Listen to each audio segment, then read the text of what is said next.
السلام علیکم ورحمۃ اللہ وبرکاتہ۔ محترم ناظرین، میں ہوں آپ کا ساتھی محمد تسلیم قاسمی اور آپ دیکھ رہے ہیں مکتب علمی چینل۔ آج اسلامی تاریخ 27 ربیع الثانی 1447 ہجری ہے اور 20 اکتوبر 2025 عیسوی۔ اسلامی تاریخ غار ثور سے حضور صلی اللہ علیہ وسلم کی روانگی۔ رسول اللہ صلی اللہ علیہ وسلم ہجرت کے دوران غار ثور میں جمعہ، سنیچر اور اتوار 3 دن رہے۔ پھر جب مکہ میں شور و ہنگامہ میں کمی ہوئی تو مدینے کے لیے نکلنے کا ارادہ فرمایا۔ عبداللہ بن اریقط کو راستہ کی رہنمائی میں بہت مہارت تھی۔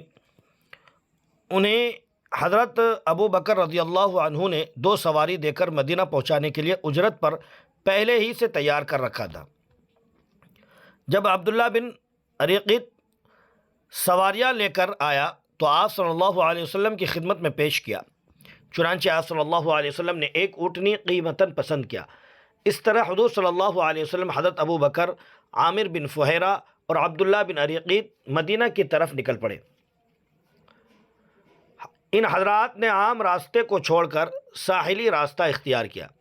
اسی سفر میں آپ صلی اللہ علیہ وسلم کا گزر ام معبد کے خیمے سے ہوا تو آپ صلی اللہ علیہ وسلم نے ام معبد کی اجازت سے ان کی خشک تھنوں والی اور کمزور بکری سے دودھ دوہا۔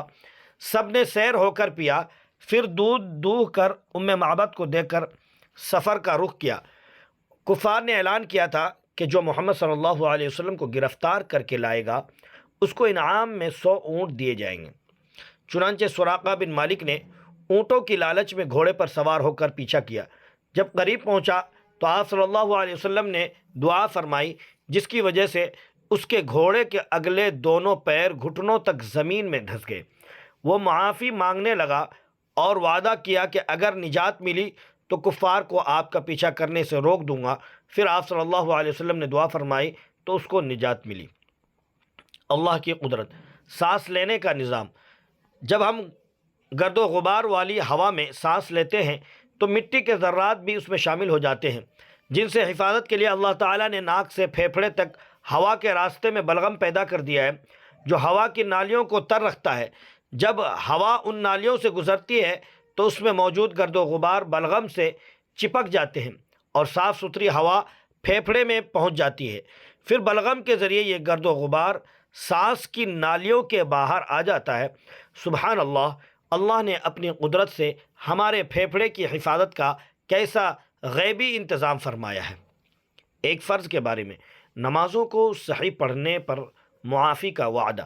رسول اللہ صلی اللہ علیہ وسلم نے فرمایا، 5 نمازیں اللہ تعالیٰ نے فرض کی ہیں، جس نے ان کے لیے اچھی طرح وضو کیا اور ٹھیک وقت پر ان کو پڑھا اور رکوع سجدہ میں جیسے کرنا چاہیے ویسے ہی کیا، تو ایسے شخص کے لیے اللہ تعالیٰ کا پکا وعدہ ہے کہ وہ اس شخص کو بخش دے گا، اور جس نے ایسا نہیں کیا تو اس کے لیے اللہ تعالیٰ کا کوئی وعدہ نہیں، چاہے گا تو اس کو بخش دے گا اور چاہے گا تو سزا دے گا۔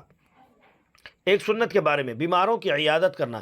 رسول اللہ صلی اللہ علیہ وسلم بیماروں کی عیادت کرتے اور جنازے میں شریک ہوتے اور غلاموں کی دعوت قبول فرماتے تھے۔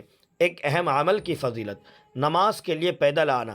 رسول اللہ صلی اللہ علیہ وسلم نے فرمایا، سب سے زیادہ نماز کا ثواب اس آدمی کو ملے گا جو سب سے زیادہ پیدل چل کر آئے، پھر اس سے زیادہ ثواب اس آدمی کو ملے گا جو اس سے زیادہ دور سے چل کر آئے۔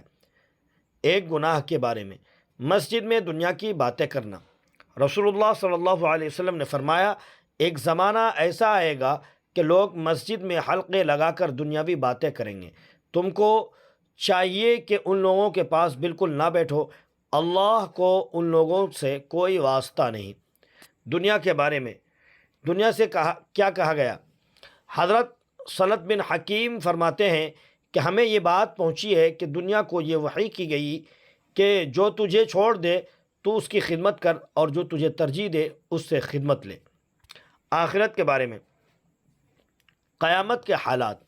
قرآن میں اللہ تعالیٰ فرماتا ہے، جب سورج بے نور ہو جائے گا اور ستارے ٹوٹ کر گر پڑیں گے، اور جب پہاڑ چلا دیے جائیں گے، اور جب 10 ماہ کی گابھن اونٹنیاں قیمتی ہونے کے باوجود آزاد چھوڑ دی جائیں گی، اور جب جنگلی جانور جمع ہو جائیں گے اور جب دریا بھڑکا دیے جائیں گے تو کیا ہوگا؟